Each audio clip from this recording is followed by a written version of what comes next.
everyone. This is for the viewers who will watch online, the students in the Philippines who will catch up on the website, but I will also be uploading this to YouTube, where we will be having thousands of viewers, which is very exciting, and I'm very happy to and excited to share these teachings with all of you, especially on the YouTube, where we have looked at a lot of different topics, kind of me having fun with things. But here now, we're going to look at mostly, purely, the Gnostic doctrine, which is a huge body of study, over 70 books, thousands of lectures. So this course will go on for several months, potentially years, who knows? It depends on the needs of the group, the energy of the group, and where it goes. I think for viewers online, you should also keep in mind that these classes are catered towards the needs and energies of this group in particular. So there is a huge body of study here that we're going to look at, but there is no set curriculum. So each week will be decided based on the energies and the needs of the group, based on intuition, based on feelings of what is really required for this particular group that will show up here. I hope you all get something out of it for yourself, that it guides you onto the right path in your life, spiritually, psychologically, and of your whole heart, your whole mind and body is guided towards the right way, and that you receive what is most useful for you as an individual. These classes are being recorded. This was not the original intention. However, a lot of students in the Philippines have expressed that they would love to join, but they can't because they live far away or they have other difficult life circumstances. And also, there are thousands of you who would love to attend in person, I'm sure. A lot of you have already expressed that. So this is for the benefit of everyone.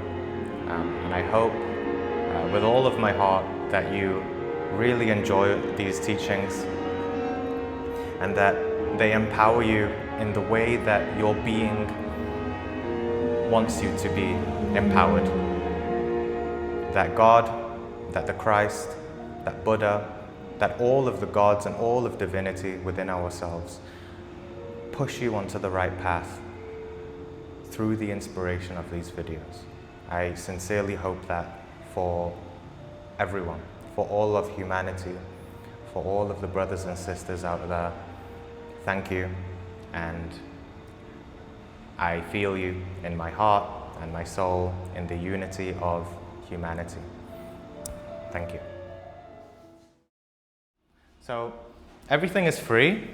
One of you have already asked me, what's in it for you? Well, I've been teaching and studying this for about 13 years. And while I've learned a lot and experienced a lot, and well, I hope over time you see the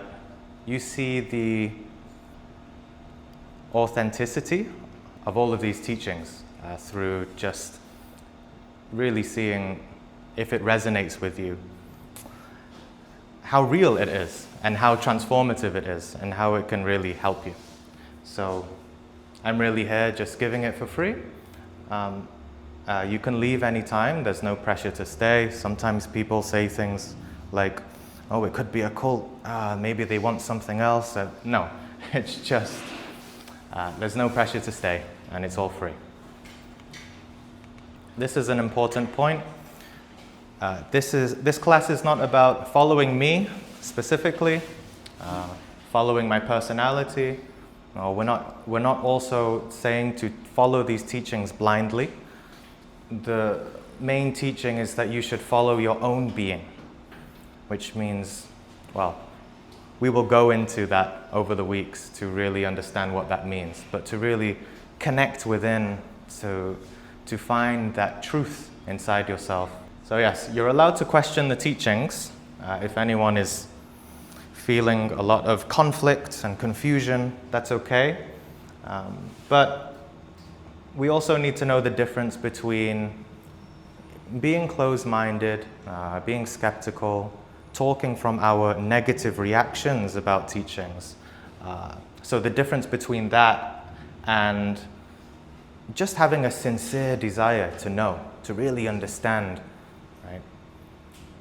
Especially when we grow up in religions, being a religious culture here, because I'm half Filipino too, we're not taught to question things. We say, believe in Jesus Christ, but what does that actually mean? Right? We can really ask the questions that we want to understand. So respect for all people, religions, and faiths is at the core of these teachings. A compassion and a wish for everyone's spiritual well-being. And I do not consider myself higher than anybody here.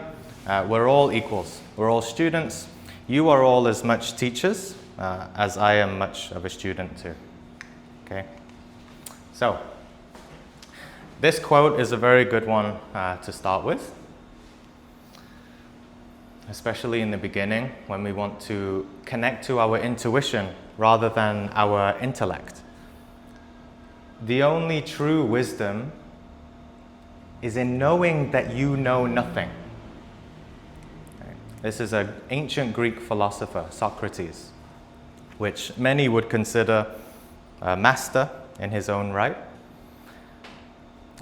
Socrates wanted to know who is the wisest amongst all the men in the kingdom, all the men and women. And he would go to all the people, doctors, poets, philosophers. They would ask them their wisdom, and they would give their particular wisdom. I know this and that. They basically all said that they are very wise. And then he went to, I think it was a goddess. He said, all of these people are so wise. I'm definitely not the wisest. And the goddess replied to him and said, no, Socrates, you are the wisest here because you know that you know nothing. He's the only one that said, I know nothing. And that made him the wisest. And you can kind of understand that when we look at this sort of Western world, people with doctor certificates, universities, they study a lot, right? But do they have real knowledge about the higher mysteries? Do they have direct knowledge about these things? So, yeah. I hope the translation is all correct. So, you'll see some of the topics in the curriculum, all the different types of topics and subjects that we will study. This is only a small part of what we'll study, just a preview. There's no particular order. Hopefully when we get to the question time, which is also, it can be a group discussion too. We can see what you're interested in and what is best for you, the needs of the group, and what you're really interested in, and we'll see what we study each class, each week. And usually it will be quite related to the previous week so that we understand all these concepts and ideas. So we have what is Gnosis, we have Gnostic psychology, we'll look into the consciousness, the ego, the personality, really what are these things? The 3 brains, 5 centers, this is about understanding this here. What this is. What are we living inside? This machine, right, that we're inside. What's this animal thing? What is it capable of? And really understanding it. In a way, we're sort of like a computer, but all our wires are messed up And we need to really understand ourselves before we can understand these teachings. So lots of practical wisdom here, self-observation, psychological death, which is a very big one, which the crucifix and Jesus on the cross is very symbolic of the psychological death, how to die internally, to be reborn into a new level of consciousness, a new understanding of something. Learning how to listen. Yeah, there's a lot. I'll just go through these. There's a lot. And this isn't even everything. So this is a huge body of knowledge, a big and deep doctrine that takes time and practice to understand. Okay. So, the introductory class, what is Gnosis? And I think we can sometimes start to understand this. If you want to put your hand up, do you believe in God? Does anyone believe in God here? Right. I do. I'll put my hand up. Yes? I think most people here, right? Maybe not. Maybe some of you don't believe in God. That's okay. As acting as a Gnostic instructor, I don't care whether you believe in God or not. What's important is the experience of God. Now, of course, believing in God is important. Most people who believe in God are a little better, right? A little more kind, virtuous. But ultimately, in terms of Gnosis, the important thing and what we would like really to experience, really to open our mind, our heart, our soul, to understand how to have these spiritual experiences. So the important thing is to experience, not to believe. So Gnosis is a Greek word. It means knowledge, but not intellectual knowledge. I could, for example, we have the Bible here. I could read the whole Bible and I could memorize every word, but that doesn't give me Gnosis. Right? That just gives me intellectual knowledge and memory of the Bible. Many people have memorized the Bible very well. Does that make them a better person? Does that mean they've experienced God? Not necessarily, right? If I have gnosis of the Bible, direct gnosis, direct knowledge, that's something a lot more profound. So, it's about knowledge from one's own direct experience, to have actual spiritual experiences.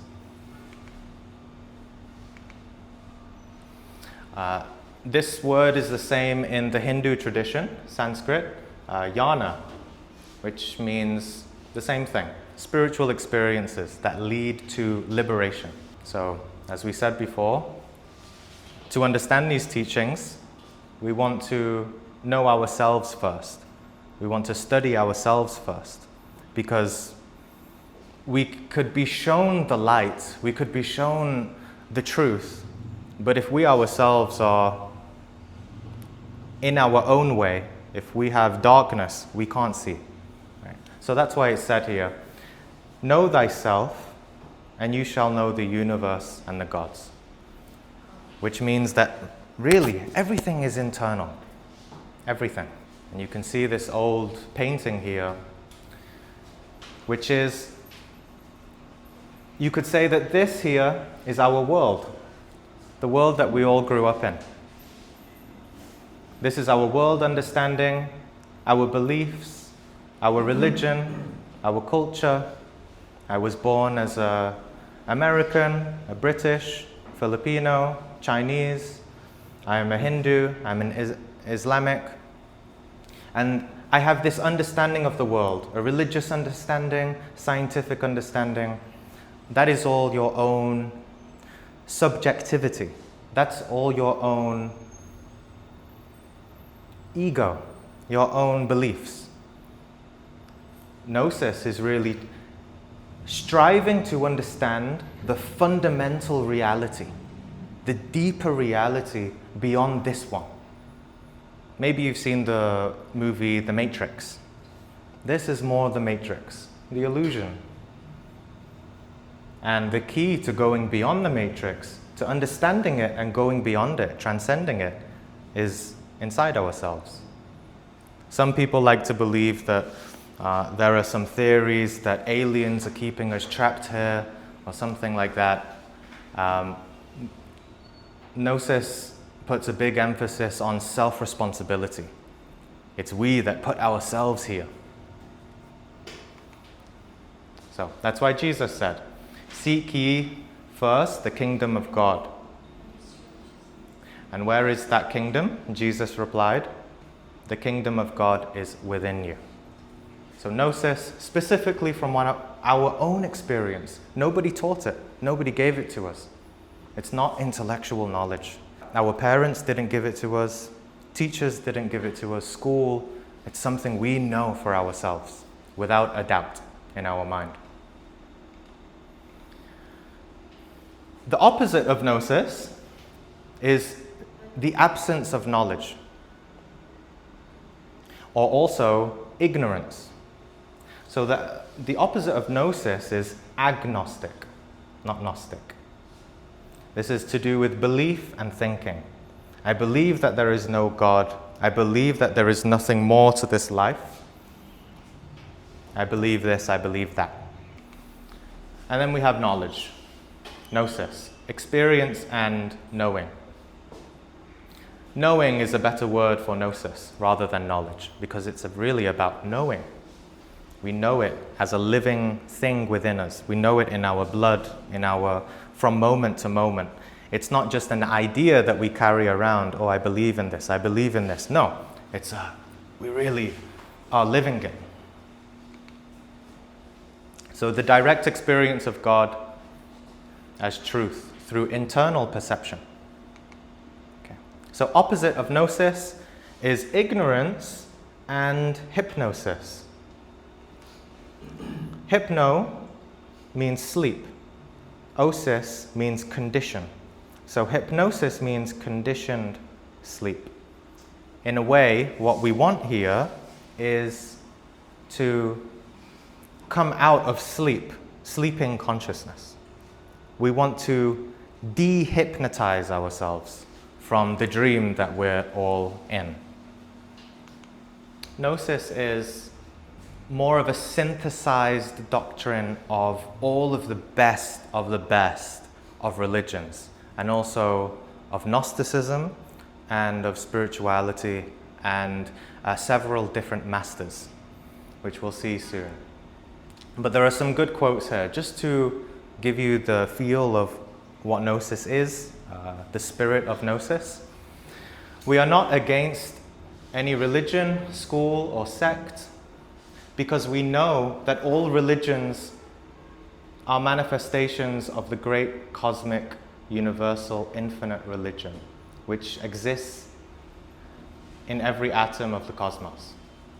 We teach the synthesis of all religions, schools, orders, lodges, and beliefs. A beautiful quote here: "All religions are precious pearls strung on the golden thread of divinity." And it doesn't necessarily mean that we need to study all of the religions. If you've been born into a particular religious culture, there's usually a reason for that. And that's the one you resonate with most in your heart. So here you can see, as it says, one God, right? One truth, one universal truth. But we live in the material world. We live with different cultures and different worldviews. So they've all been distilled or filtered into different interpretations, different understandings. That's all. Division between these religions is something unnecessary, absurd. So is this a religion? It's not a religion, but more the experience of religion, to really understand it and not just blindly follow it or blindly believe in it. to understand this, we don't just embrace religion, but also science, to have a specific scientific understanding of Gnosis, and also art and philosophy. The word religion comes from the word religare, which means to bind the soul with God. The word yoga means the same thing. It's a Sanskrit word which means union with God. So Gnosis is the experience of union, to bind ourselves with our internal divinity.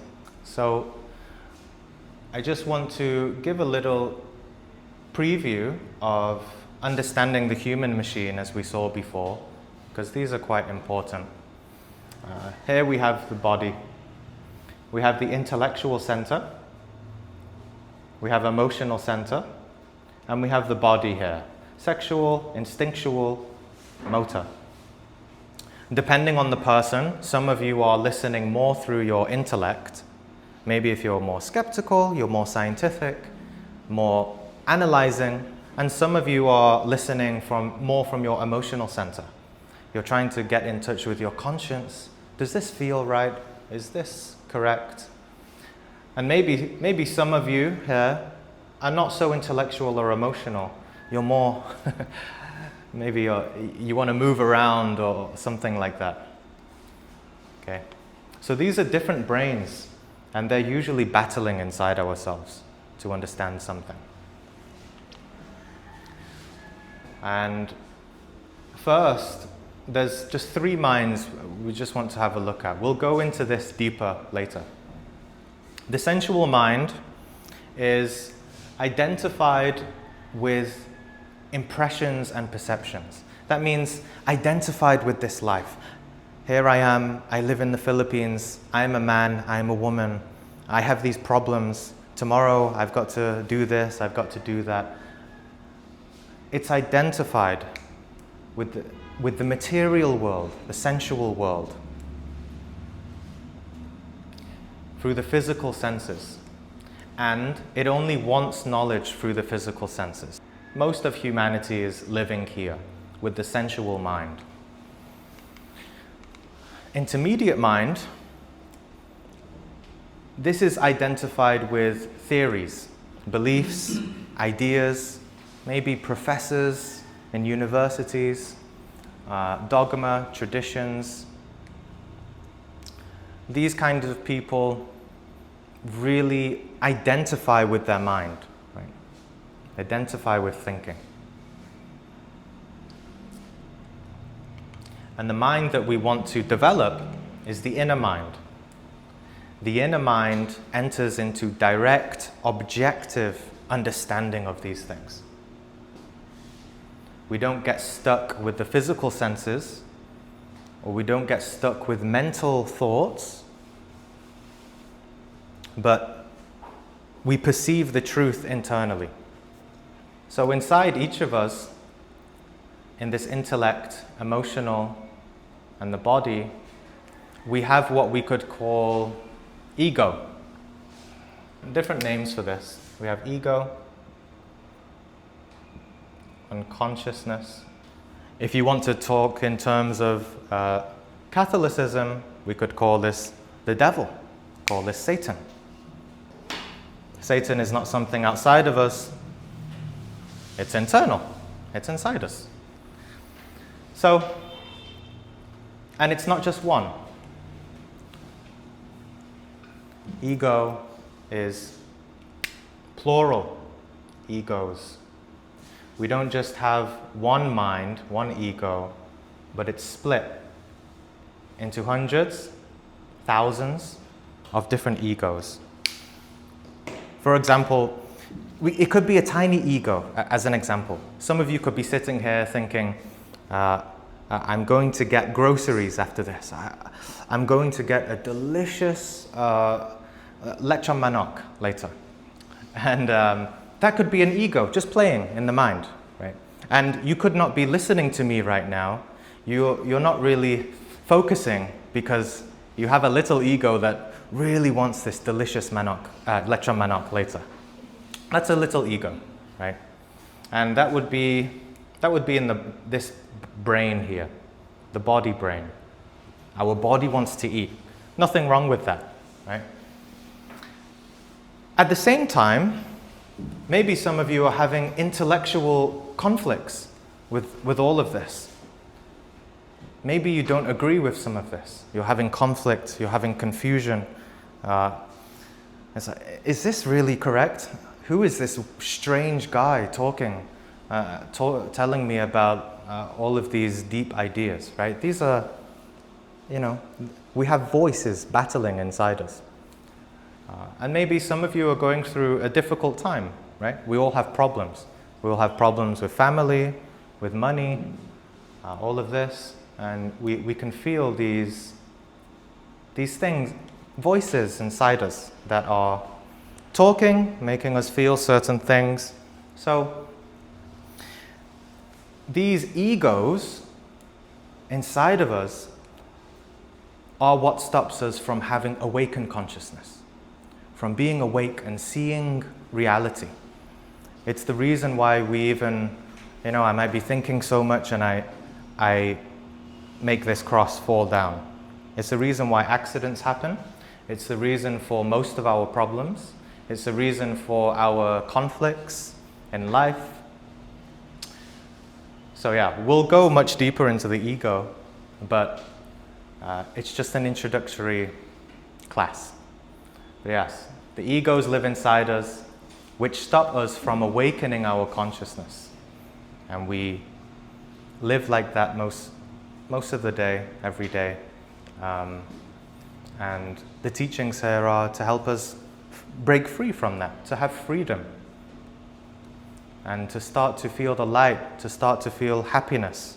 Not happiness, superficial happiness, but a real deep, lasting happiness that lasts through our life and also in our afterlife too. So all of these identifications, for example, identification with being British, Filipino, Chinese, Catholic, Buddhist, Gnostic even. Your life story, if you're a male, you're a female. What you believe, it's nothing to do with who we really are inside us. A lot of people today will battle and debate because they believe in something for their religion, and they'll fight other people for it, but it's not you. What we think is not us. When we think a thought, that's not us thinking. When we have all these thoughts and thinking something, that's not us. Those are voices inside us. That's all. When we're having emotions, those are not our emotions. It's just emotions in the body passing. What we feel about the thoughts in our head. So our mind, our thoughts, and our emotions are not us. It's not the real us, the deeper us. The deeper us is what we could call, we have different words and names. We could call the being.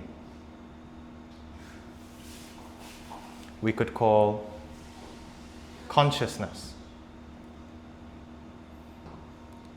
essence, or if we want to be more simple, God. We all have an internal God inside us. When this is cleaned up, when we sort our lives out internally, this can shine through. This can shine through much better.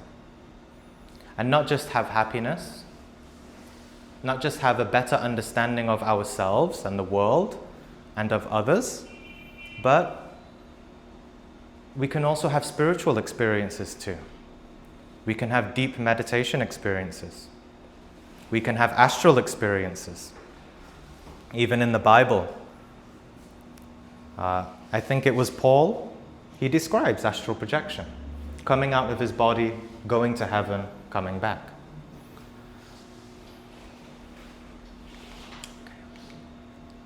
So here we can see, this is generally how most of us are living right now.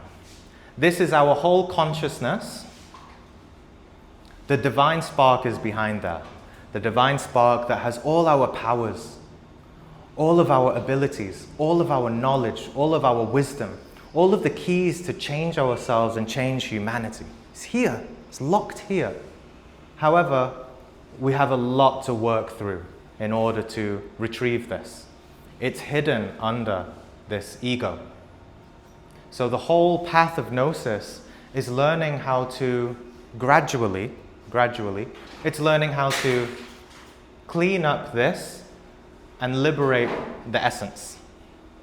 If you know the story of Ali Baba and the 40 Thieves, this is a story about, it's a children's story where there is treasure inside a cave, and that treasure is the consciousness. But the 40 thieves come, the egos, and steal all of that treasure. Who's been pointing the way? Different Gnostics, we could call them. A Gnostic is a man or a woman of knowledge, someone who has achieved this certain level of awakened consciousness. They have a lot of direct spiritual experience. So there have been many Gnostics in the past, many masters. Mainly what we study here is from someone called Samael on Weor. And he's someone who has provided the best synthesis of all of this knowledge in a doctrine that is precise, practical, and easy to understand compared to having to do all the research ourselves. He wrote over 70 books, gave thousands of lectures. Of course, other people are Jesus, also known as Master Yeshua ben Pandira. This is Samael and Weor. This is Lao Tzu, ancient Chinese master, a master from India. He has beautiful talks on YouTube that you might want to see. Jiddu Krishnamurti, Helena Blavatsky, another master. So there are many masters. But the main thing, again, is just to study, not to blindly follow what they say. Just consider and continue with our own practice.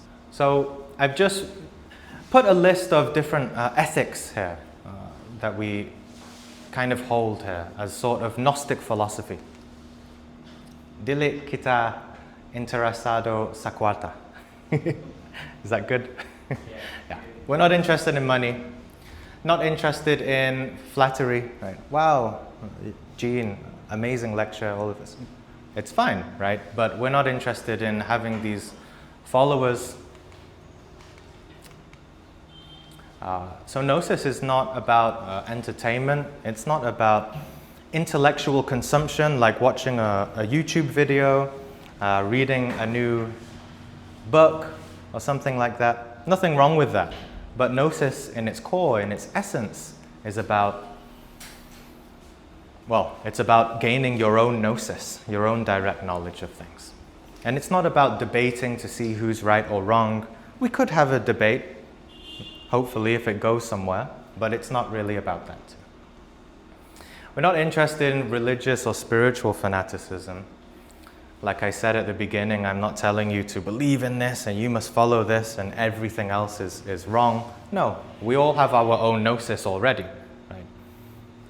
We all have our own gnosis. You all know that you're here, sitting down. You can breathe air.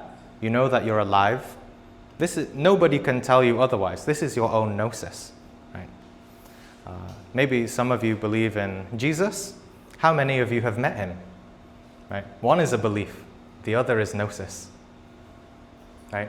So we're not interested in religious or spiritual fanaticism, which is blind conformity to dogma beliefs without true understanding, without profound understanding or inner experience. So this is having an attachment to beliefs without genuine spiritual insight of these things. And fanaticism, it creates intolerance, it creates war amongst religions, it creates separation.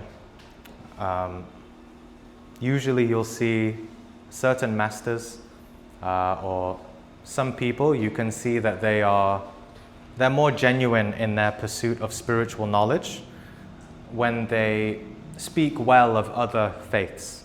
The Dalai Lama is a good example. He always says there's no difference between religions. So there are a lot of simple teachings, but we try to avoid being overly simple too. We don't just say things like, oh, just love yourself, everything will be okay. Right?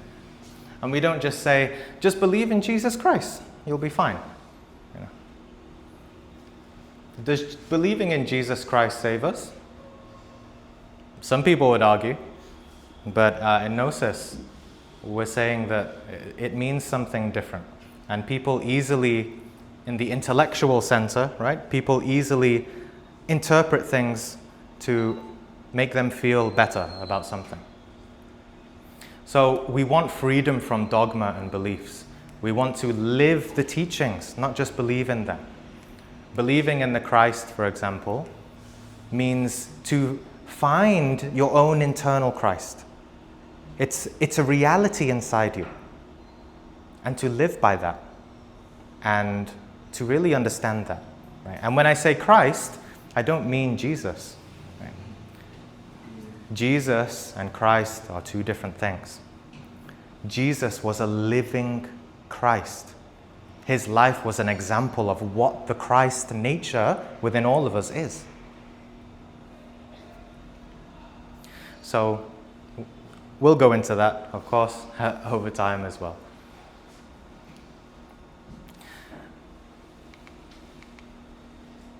So we're not interested in these external things. We're not interested in looking for validation. We're looking for fame, looking for money, looking for followers. No. A true Gnostic just wants to awaken internally. A true Gnostic doesn't really, I don't want to say it doesn't care about the world, but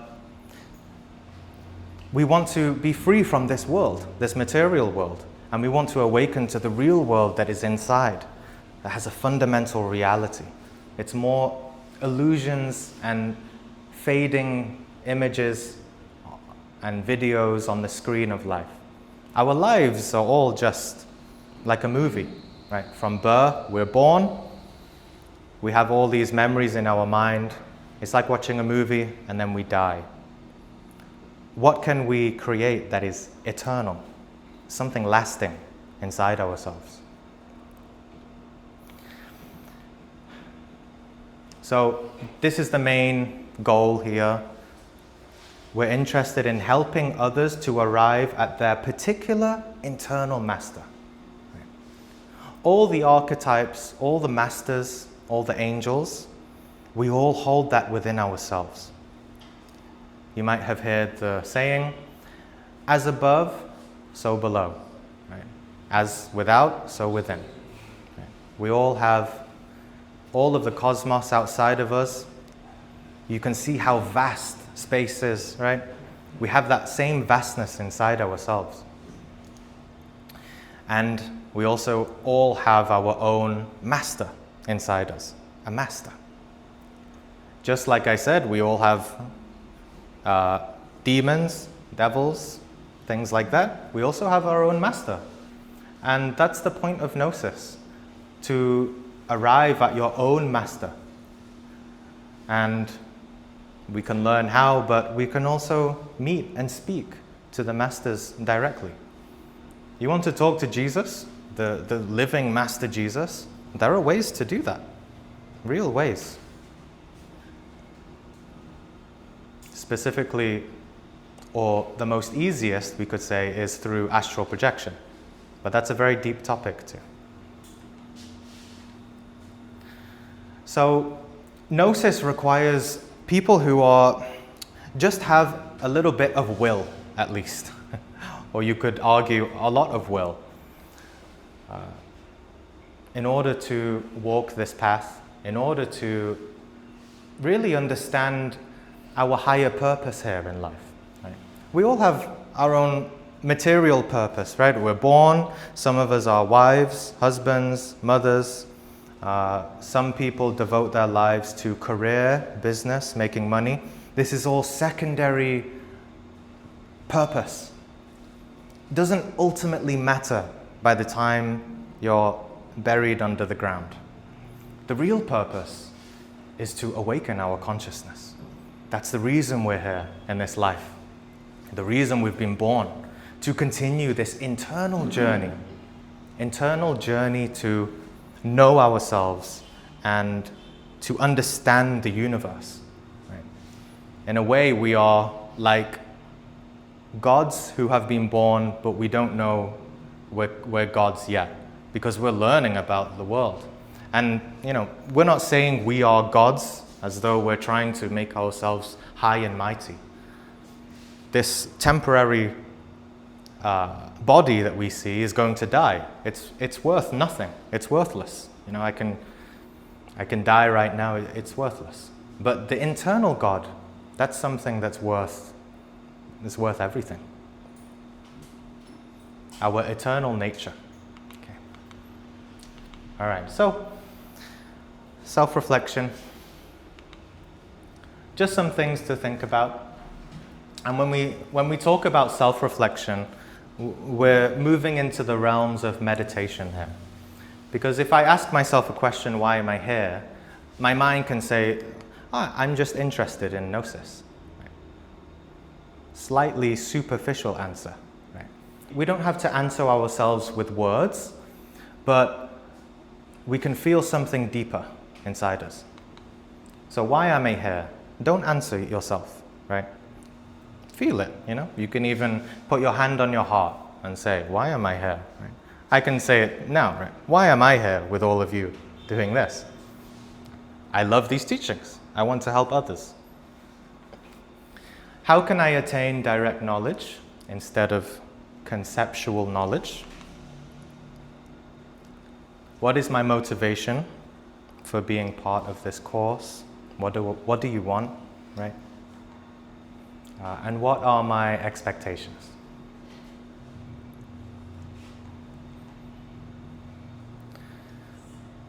So there is a lot of information, so that's why it's good to have practice afterwards. We might feel confused, or we might feel inspired. We're thinking a lot of things. From the Zen Buddhist tradition, there are some nice poems, usually poems. Zen Koan are very nice. A Zen Koan is a story or a poem to test the mind or provoke the mind and test where a student is at.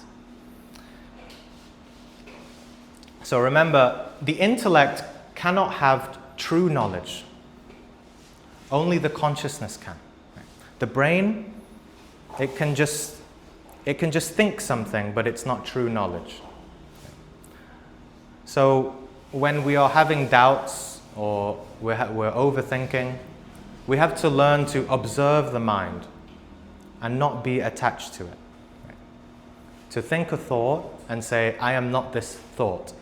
Right? So our consciousness is beyond the body. Right? Consciousness is beyond the body, thoughts, emotions, will. Okay. So here's a Zen koan. A Japanese master welcomed a university professor who came to inquire about Zen Buddhism, or Gnosis, you could say. Right? The master served the professor some tea. He poured the professor's cup full and kept on pouring. The professor watched the overflow until he could no longer restrain himself. It's overfull, no more will go in. I I can't get any more. Like this cup, the Master said, you are full of your own opinions, speculations. How can I show you Zen, or how can I show you Gnosis, unless you first empty your cup? So it's a very important reminder and lesson. A lot of people come to Gnosis with their own beliefs. They try to mix their religious and scientific views with Gnosis, and really it leads to a lot of confusion. It's best to empty the mind and understand and teach and learn Gnosis for what it is, and not try to mix it in different places. Okay. Yeah. You mentioned earlier about meeting pieces through astral projection. Yeah. And then I'm pretty sure you have experience. And have you did you meet him? I have had my own experiences. Yeah. And then At very difficult times of my life. Yeah. When I have certain experiences with certain masters, it's usually during a difficult struggle or something like this. I can't say it's easy. It's something easy to just have a profound experience with a master. They're at a very high level or something, and we're just humble people, having our own lives. If they come to us, or our inner being, our God, shows us an experience with a master, this is something very, very profound, very sacred, something to be grateful for, something to meditate on and try to really understand the messages that we receive. Yeah. ask for him to reach you, or he just reached you a certain. I had an experience. My first experience when I was younger, I attended a class like this when I was 20. And not long after that, so I wasn't like you guys. You seem quite, when I'm doing the lecture, you're, yes, a lot of nodding heads, and that's good. Me too when I first joined, but I had a lot of problems in my life and also inside myself with my own egos, and I was battling to live by these teachings. And I was struggling a lot, and I had quite a profound experience where I was in a skyscraper, a very tall one, and the tower was collapsing. But before it collapsed, I see Jesus and Mother Mary in another tower opposite me. And they're saying, come to me. But I can't go there. And this tower I'm so scared, the tower collapses, I'm falling, and I wake up. So that was a very profound experience. It was symbolic that during that time of my life when I was younger, I was going through a lot. The tower, let's say, which my mind that I was living in was not compatible with the Christ, right? And that part of me had to die in order for me to go to them, let's say. Now, dreams, this is a whole topic, but dreams, let's say, when it's the being and God, awakened consciousness, it's better to call this the astral.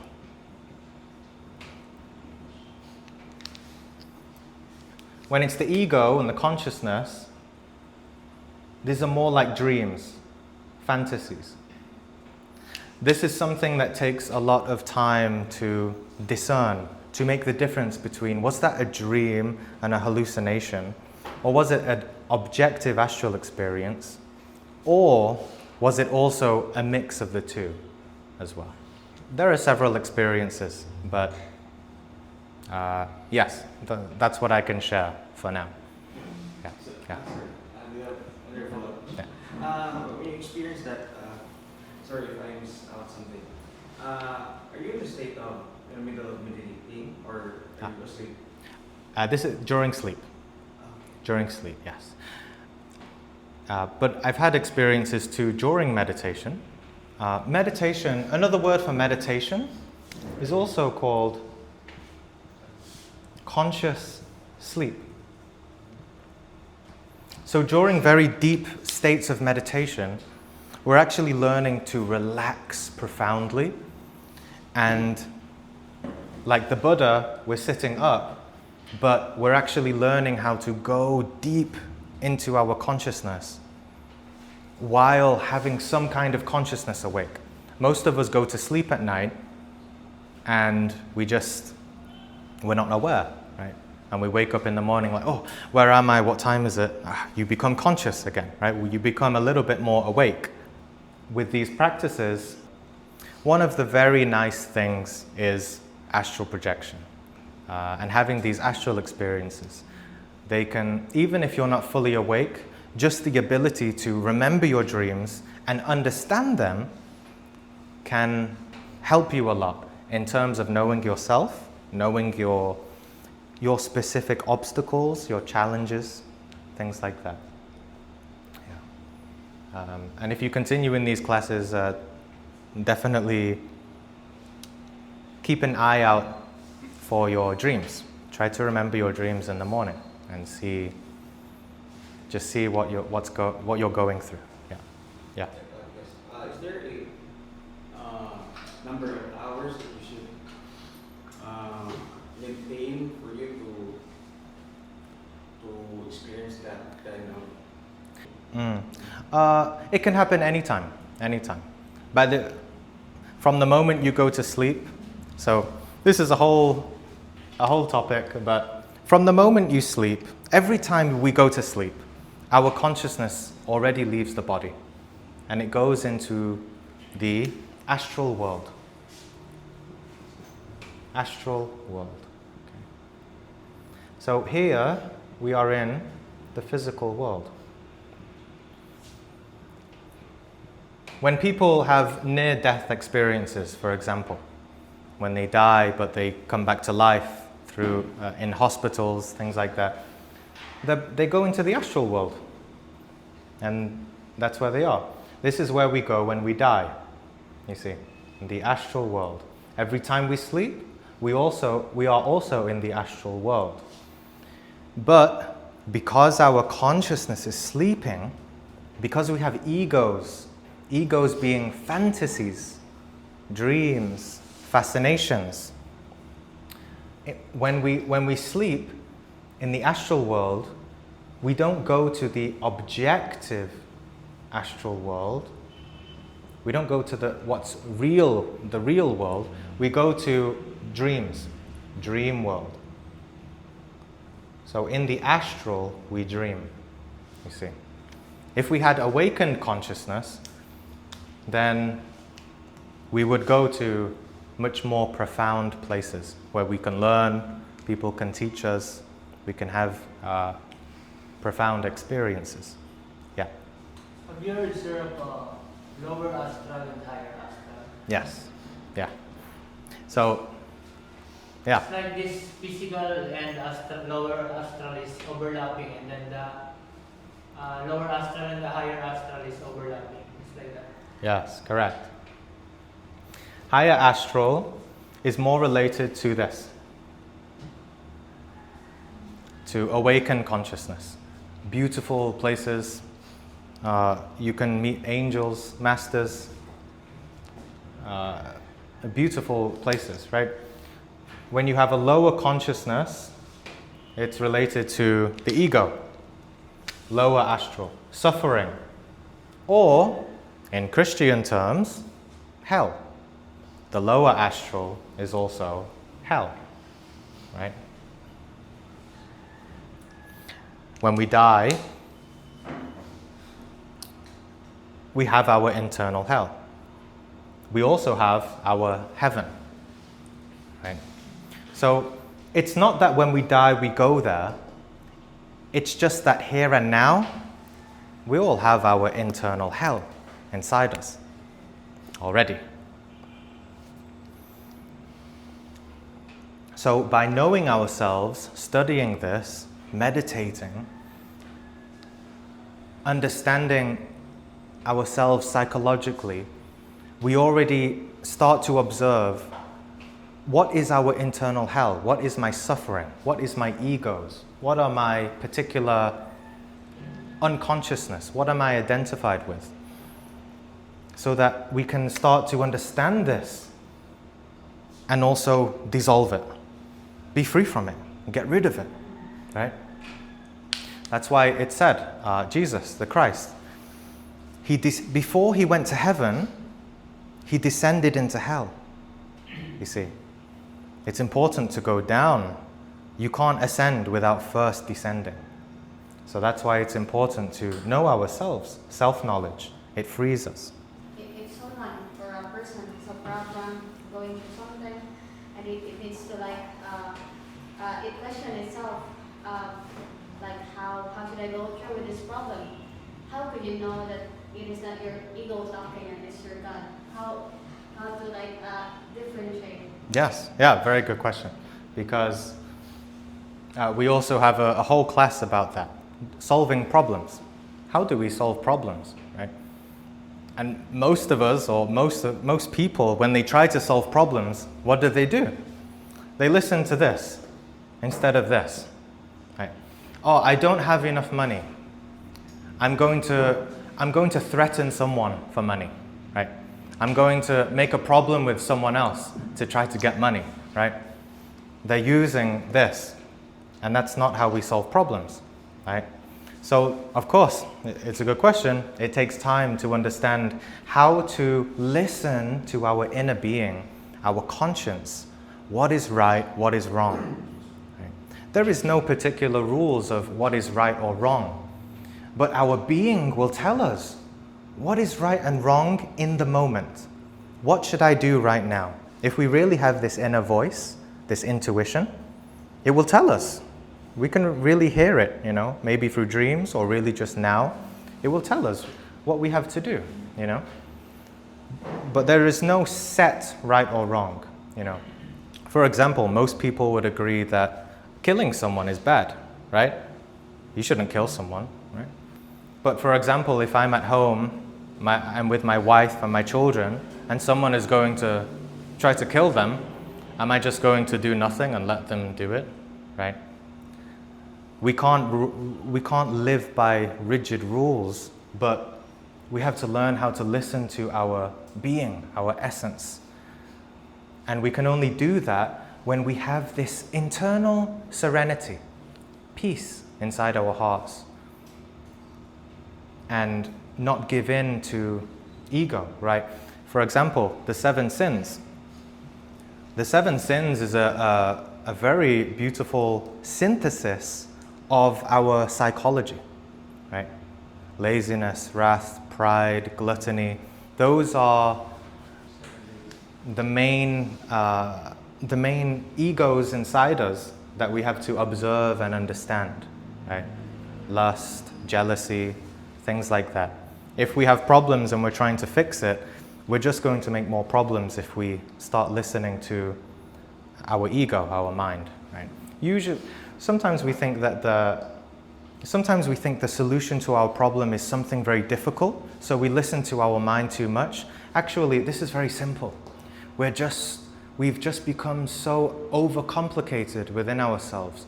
We're suffering dense inside ourselves that we just don't see the very simple solution to our problems. They're actually very simple, usually. Yeah. How you can know if you want to get in touch with your intuition, like if you want to pose a question, like when you're meditating and you will know the answer of what you should do next, like if you have a problem, you just ask your inner self or inner being.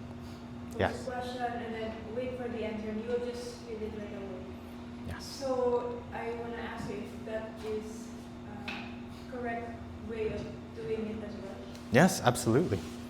And if you, I mean, like, because I've tried it.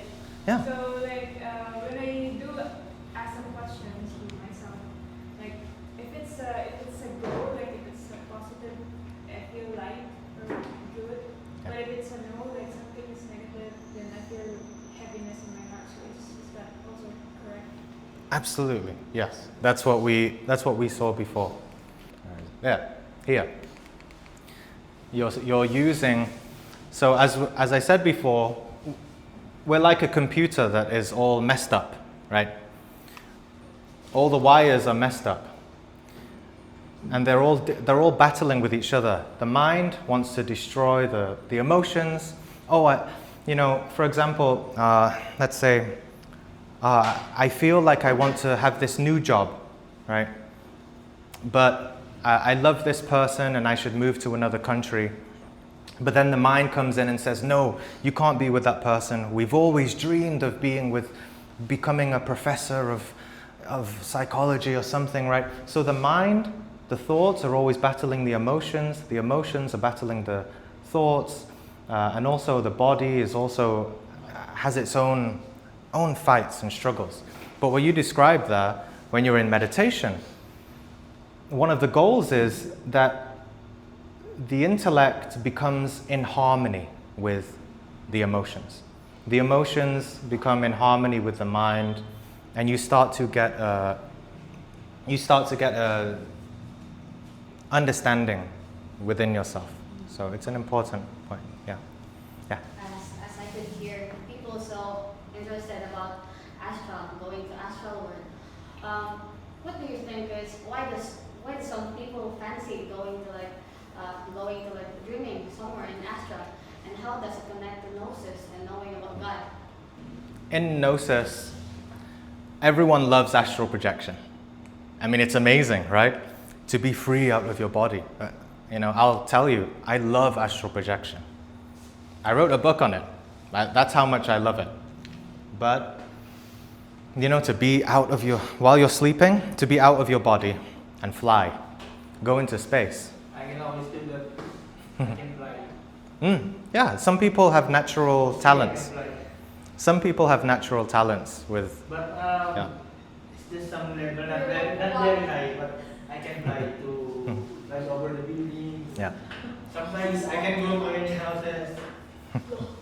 Yeah. I can, it's like, when, so. Yes. So a lot of people have natural talents. It can relate to their past lives too. Most likely you have practiced lucid dreaming or astral projection in a past life. And not just through mind or consciousness. It's also come with emotion, the Right. feeling of The level of consciousness, right? If you have an astral experience and you're suffering, you had an argument with your family, well, in the astral, you're going to probably find yourself in hell, right? Because you have so much negativity. If you go in the astral and you so much peace, you did a lot of meditation, you're killing your egos, you're going to have a very profound experience, right? So the question that you asked, a lot of people love astral experiences. However, it's not something you need to focus on so much. It's not the main focus. The main focus is to dissolve the ego. We can get lost in having astral experiences too much, having nice experiences, and maybe we might fool ourselves too. Oh, because I had an experience with Jesus, maybe I'm a master now, Okay, pride has been born inside you, right?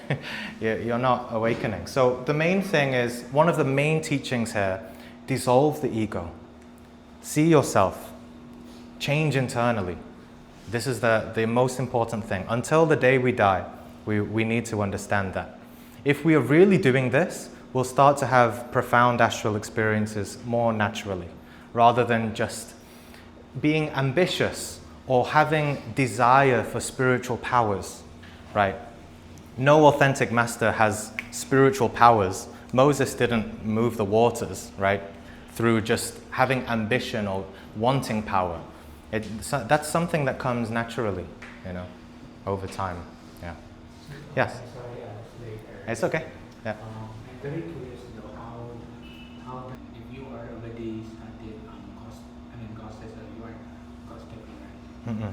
What makes you different from us? For example, if we are Catholic, we are born again. Mm-mm. What are the way you live? We are so curious. Yeah, good question. And it's recorded too, so you can catch up on the lecture. But the main thing of Gnosis is that we want direct knowledge of and direct experiences of these things, not just believe in them, right? Because we as Christians, we don't like to go to hell. Pastors, priests, they teach us we have to do good in order for us to go to heaven. Yeah. But you mentioned earlier, we need actually to know what is hell. Like we need to experience hell. Well, not necessarily to experience hell, right? But to realize we're already here. We're already in hell. You see? If we're very honest and we're very sincere with ourselves, we see our lust, we see our greed, we see our anger. Those things don't exist in heaven, right? They exist in hell, and they're part of us inside us. See? Yeah. Something to reflect on. Yeah. In its symbolic ways, many symbolic ways, like when you say hell, it's not just literally hell that Yes. when it comes to mind that you are in burning eternal. Yes. So, hell is a strong word, a very strong word. Like I said before, in Gnosis we say there are 4 pillars of knowledge. Art, okay? Art relates to these experiences, astral, dream experiences. Okay? Science. We want scientific understanding of the ego, of what causes our suffering, what causes unconsciousness, right? That which we call hell. But hell is a strong word. If you want to understand it scientifically, psychologically, it's better not to sometimes use that word if we have a negative reaction about it. It tends to be like people are drawn to there because they hate their life. Right. Yeah. There's something, so they use this event or this gathering as an escape to Yes. To their current situation in their life. And that's ego too. Escapism, right? What's the practical? So at least once we leave this gathering, we have some practical use of this knowledge, not only the astral world. Yeah. Astral world is interesting place to stay, to live, or to experience. But again, after all of this thing is done, we need to deal with life, with bills, with our responsibilities. So Yes. Yeah. We have advanced students already. Well, that's what we want, you know. Less theory, more practice. And we're going to go through. We're going to have a lot of practices. Yeah. Well, the main thing first is ego. And first, in the beginning, one of the first practices to integrate, to embody.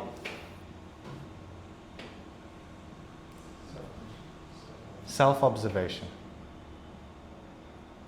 We can't do anything if we don't first see ourselves. We don't see the reality of our life. We don't see who we really are inside. And if we don't observe our life, right?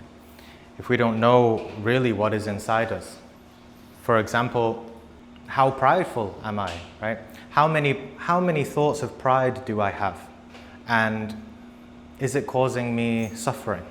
One of the first things we can ask is, what is causing suffering in my life? What is causing problems with others?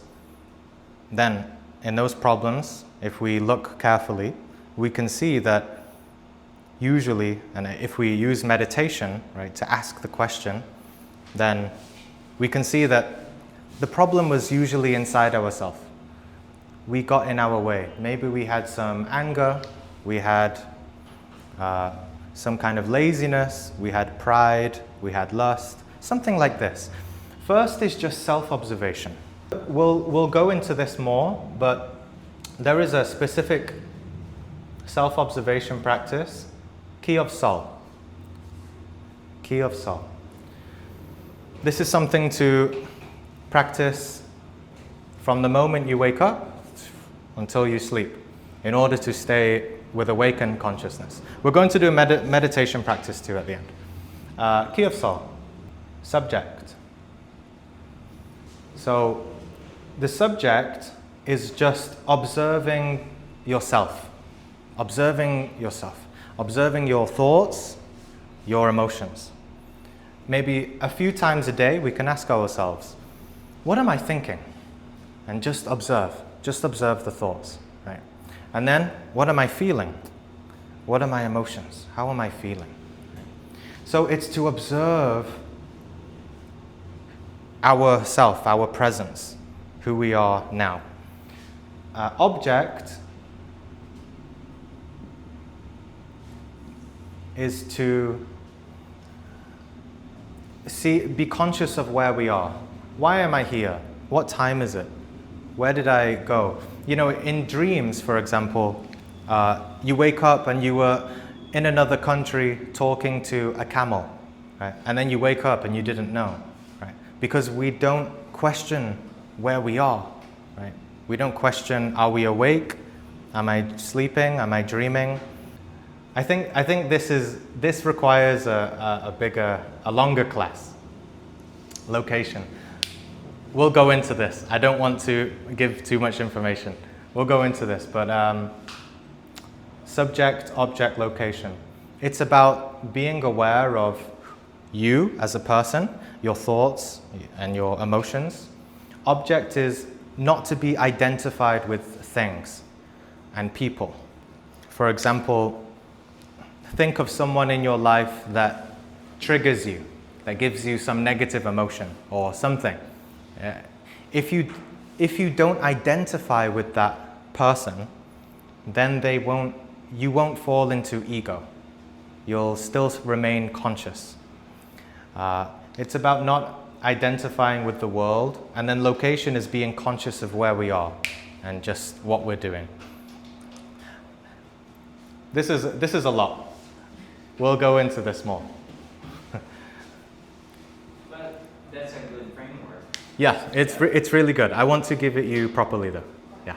Yeah, because like most of the time we autopilot, we don't know when the moment that we wake up, we just don't question, we just go to the kitchen, prepare foods, and we didn't even bother. Right. Why am I doing this? Am I really hungry to prepare foods early in the morning? Right.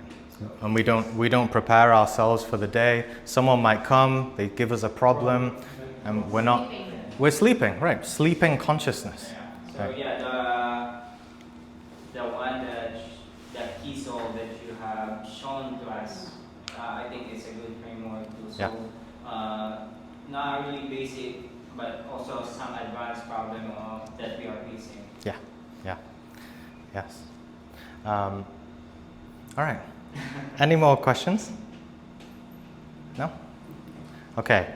We'll do a meditation practice because, sure, we can have a willpower, intention to be awake, have awakened consciousness, and not let the world bother us, but we also need the strength as well, the concentration to do that. And that's what meditation is for. So we'll start with more simple stages of meditation. The first part of meditation is always relaxation. Now, usually in meditation, it's best not to have a guided meditation. It's best to do it yourself. However, I'm going to guide you into a meditation so that you understand a simple structure here. Next is breathing, deep breathing. This is also known as pranayama. This just brings us into a deeper relaxation. The next one is concentration. And the last one is meditation. It's all meditation, but this part is really, it's like letting go. First is the important thing is to observe the mind, observe the emotions, and relax, completely relax. And then breathing, which is just 5, 5, 5. So it's inhale for 5 seconds, hold for 5 seconds, exhale for 5 seconds. You don't need to count it, you can just inhale however you want, as long as you're holding it and relaxing. And then the third part is concentration. We will just focus on the breath, watching the breath come in and going out by itself. And then meditation, it's letting go. So no more effort, because here it's sort of an effort to relax everything. We're making effort to do pranayama. And then third, we're concentrating on something. It takes effort to concentrate. And while you're concentrating, you'll see thoughts come in, you'll feel new emotions, but just continue back to observing the breath, just watching the breath. And then this one, no effort, relax and feel some serenity, okay? All right. I'll ring this bell 3 times when we begin. And then at the end, I'll ring it 3 times too. For each stage, we'll do first relaxation. When the relaxation is finished, then we go to the next one, breathing. When that's finished, concentration, and then meditation, let go. Okay. We won't do too long because usually people find it very difficult, but it feels like this group is a little more advanced, but we'll see. But for the first time, usually when people have not practiced formal meditation, they have too many thoughts. They can't deal with it. They're like this, you know, they're feeling so much. They find it difficult to let go. So, yeah. So I'll be guiding you, but after this, you can continue to practice this. If you can practice this every day, you'll start to feel something new inside yourself. You'll have more space, more clarity. You might see dreams more often. It's a good place to start, meditation. Okay.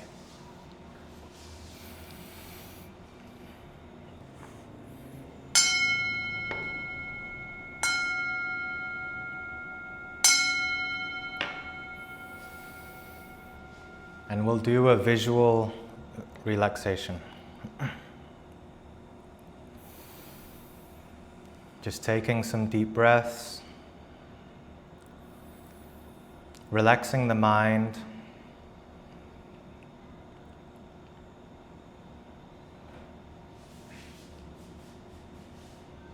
maybe you have some thoughts, some feelings. You can come back to this later.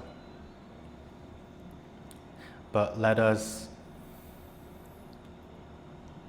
really relax the mind, relax the emotions,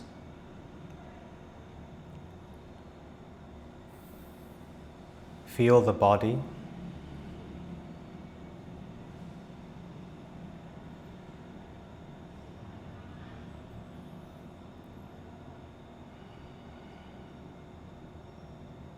Feel the energy of your body. become aware of the sounds.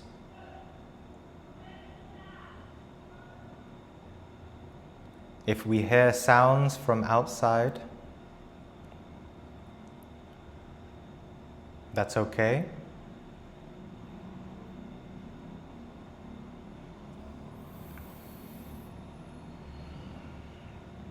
And starting at the feet, become aware of the feet.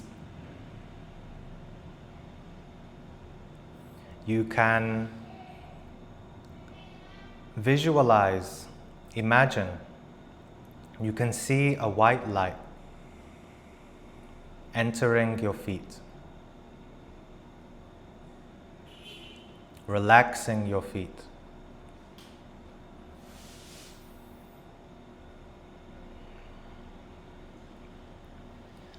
And the white light goes up your ankles, up your legs, your thighs, totally relaxing your legs and your feet.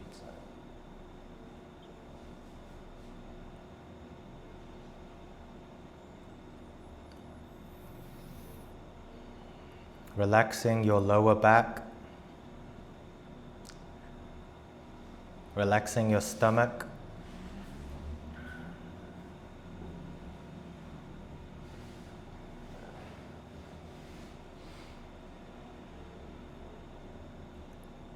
seeing the white light entering your chest, your heart,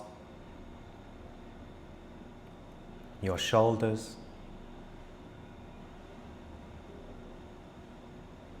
your arms, your hands,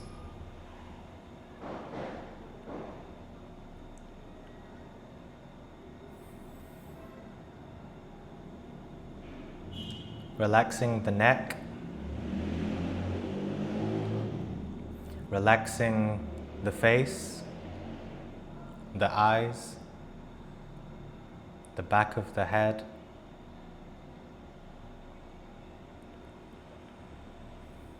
seeing the whole body in a white light, totally relaxed, letting go of all the muscles, letting go of tension.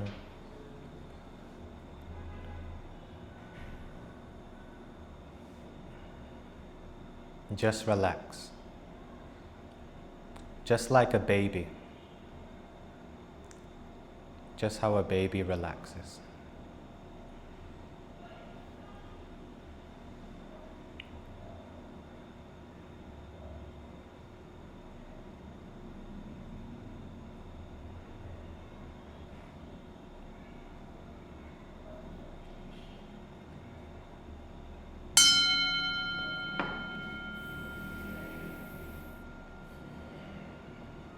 And to help further relax the body, we'll do pranayama.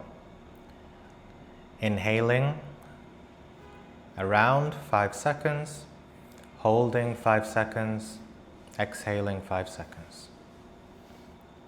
So breathing in, 2, 3, 4, 5, holding, 2, 3, 4, 5,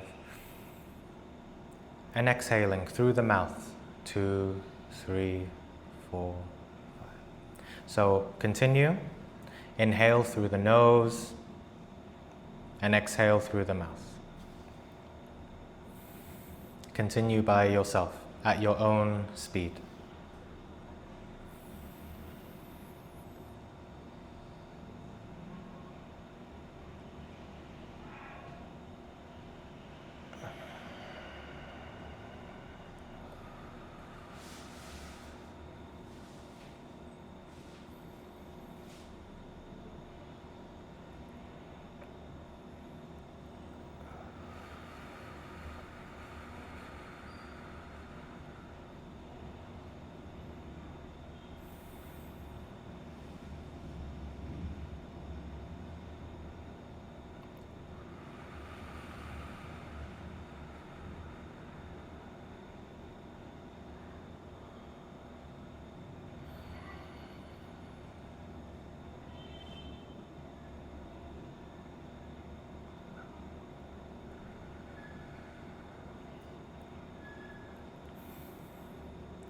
continue for a few more breaths.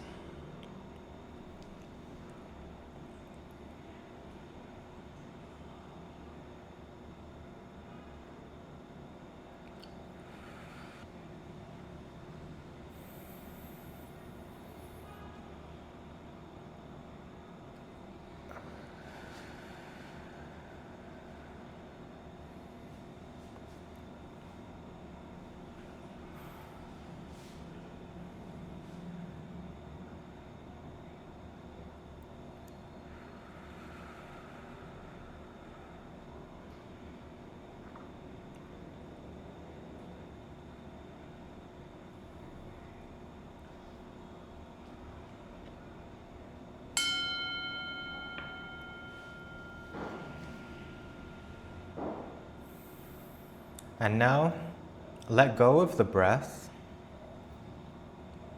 Let your body breathe naturally.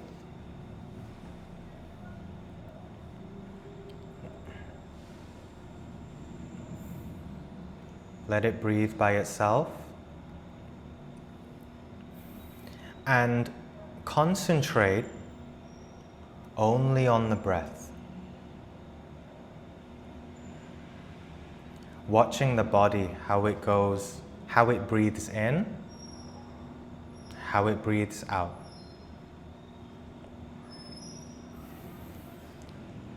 Making effort just to concentrate on the breath.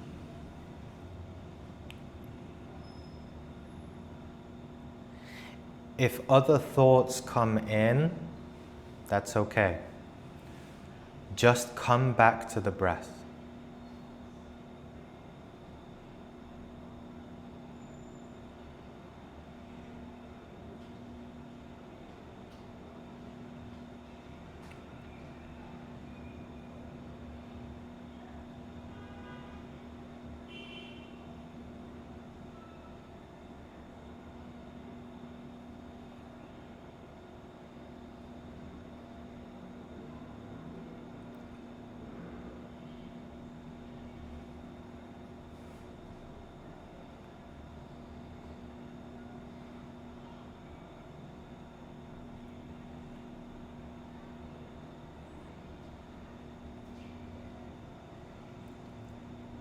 If thoughts coming in about tomorrow,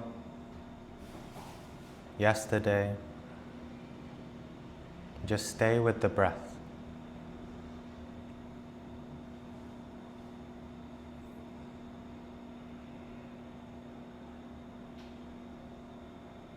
If you have emotions, nervous feelings, that's okay. Just stay with the breath.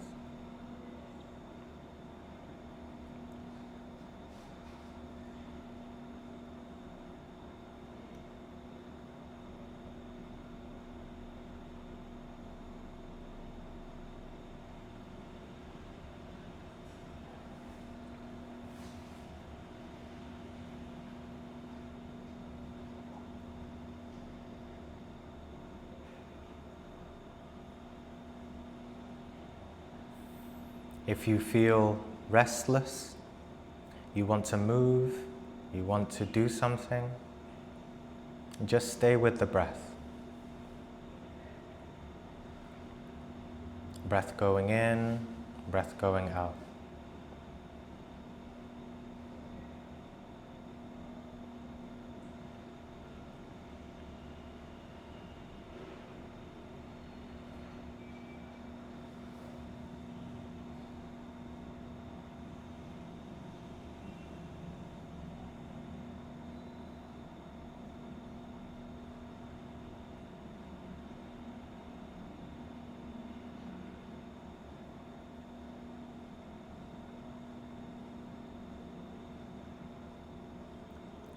If the mind, if the thoughts are very noisy, that's okay.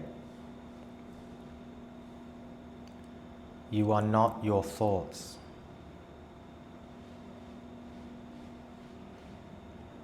You can say, I don't identify with these thoughts. I don't identify with these feelings.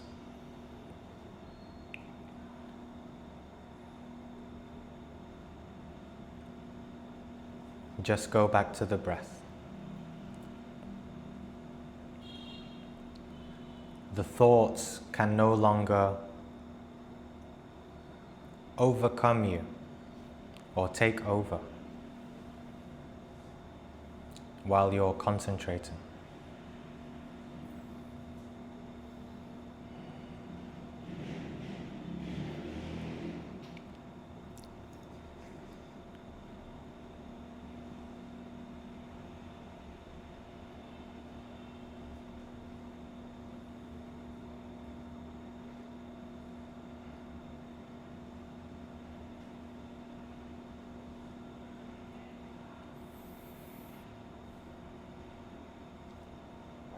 Just a couple more minutes observing the breath.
Now letting go.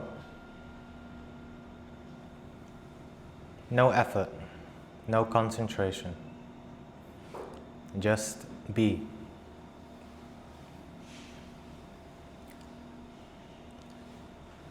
Stay in your being.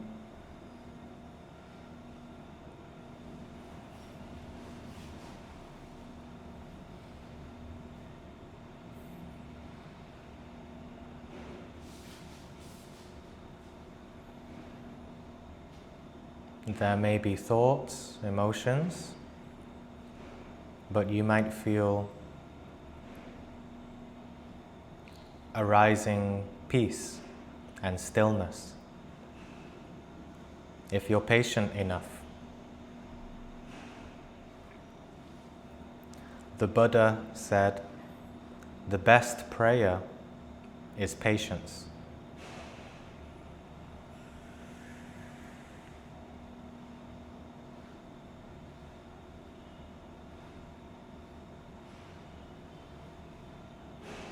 Being patient for the mind to relax.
It was okay for everyone?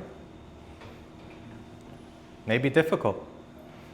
Sometimes it takes days, weeks, months to it's like being in front of a hurricane when there are so many things internally.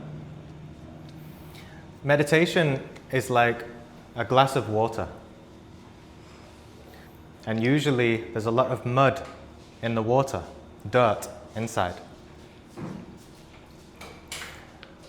Thank you. Yeah. In meditation, when there's dirt, say we put a spoon,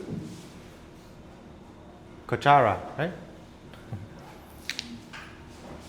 We're mixing dirt in water, and we're always agitating the mind, reactions, negative feelings, emotions, stress, anxiety, worries. We're doing this. Meditation, it's about taking out the spoon and letting the water go still so that the dirt can fall to the bottom. That's why I said patience is the best meditation or best prayer, because the dirt will go down and we have clarity in our mind, in our heart, our emotions. Yes? Okay? That's it. Any questions? No? No? Yeah. So, I like the meditation part. you like, yeah. It's the most important part, yeah. Yeah, great. There was a lot of deep questions or questions that are answered with a whole class. So hopefully you will get better answers as we continue. But yeah, thank you. Thank you, everyone. Thank you for coming.